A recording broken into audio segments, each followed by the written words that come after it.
Assalamualaikum warahmatullahi wabarakatuh. Perkenalkan, nama saya Rifki Rohiman, kelas 11 TKJ 4. Di sini saya akan beresensi novel yang berjudul Hujan, karya Terelie. Identitas buku berjudul Hujan, ditulis oleh Terelie, diterbitkan oleh PT Gramedia Pusaka Utama, diterbitkan pada Januari 2016, desain cover oleh Olka Kreatif, dengan tebal halaman 320 halaman, dengan ukuran buku 13,5 kali 20 cm dengan ISBN 9786020324784 dengan berat buku 500 gram.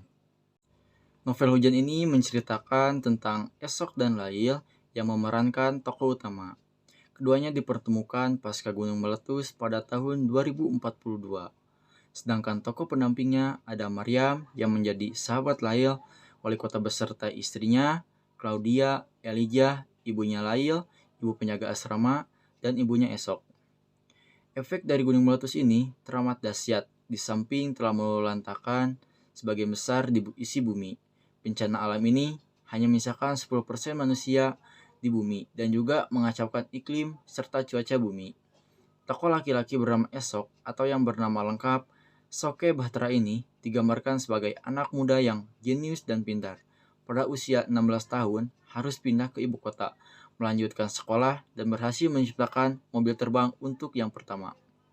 Sementara tokoh wanita yang bernama Lail memiliki karakter sebagai gadis sederhana yang hidup di panti sosial dan akhirnya menjadi seorang relawan kemanusiaan dan bersekolah di sekolah perawat.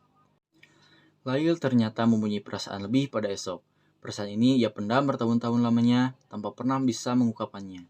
Sedangkan Esok tidak pernah punya waktu lebih untuk menghubungi atau menemani Lail karena kesibukannya.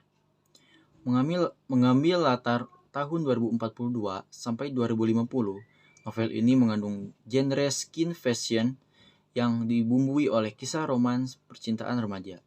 Di dalamnya diceritakan tentang dunia masa depan dengan teknologi yang sangat canggih. Ilmu pengetahuan dan teknologi sudah menggantikan peran manusia. Manusia sangat dimanja, di mana tak perlu lagi masak, menjahit baju, bepergian dengan sopir, dan lain sebagainya. Namun manusia tidak bisa meninggalkan kodratnya. Ia memiliki rasa cinta, benci, rindu, sedih, senang, dan sebagainya. Hal-hal inilah yang menjadi konflik jalannya cerita. Cerita dimulai dengan peristiwa kedatangan Lail ke pusat terapi saraf untuk memodifikasi ingatannya. Ketika ditanya apa yang ingin dilupakan, Lail menjawab, "Aku ingin melupakan hujan." Cerita pun bergulir.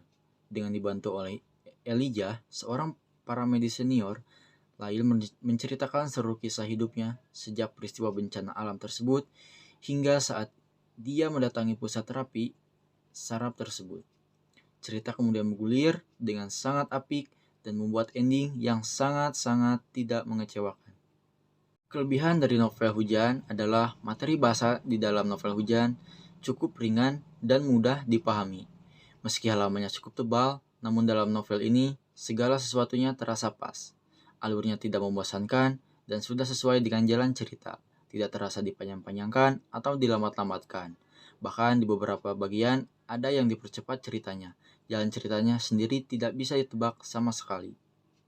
Kekurangan novel Hujan adalah karakter Lail dalam cerita kurang kuat karena hanya gadis cengeng yang lemah dan tidak memiliki inisiatif. Tanpa adanya Maryam, Lail tidak mungkin mencapai keberhasilan.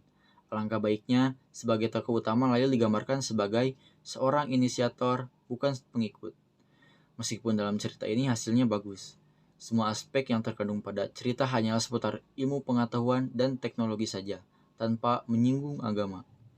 Meskipun penulis telah menyebutkan bahwa secanggih apapun teknologi itu tidak bisa menandingi kekuasaan dari Tuhan. Namun sangat disayangkan tidak dijumpai aktivitas keagamaan seperti berdoa maupun ibadah. Sekian presentasi resensi novel Hujan dari saya. Mohon maaf apabila ada kekurangan ataupun kesalahan. Wassalamualaikum warahmatullahi wabarakatuh.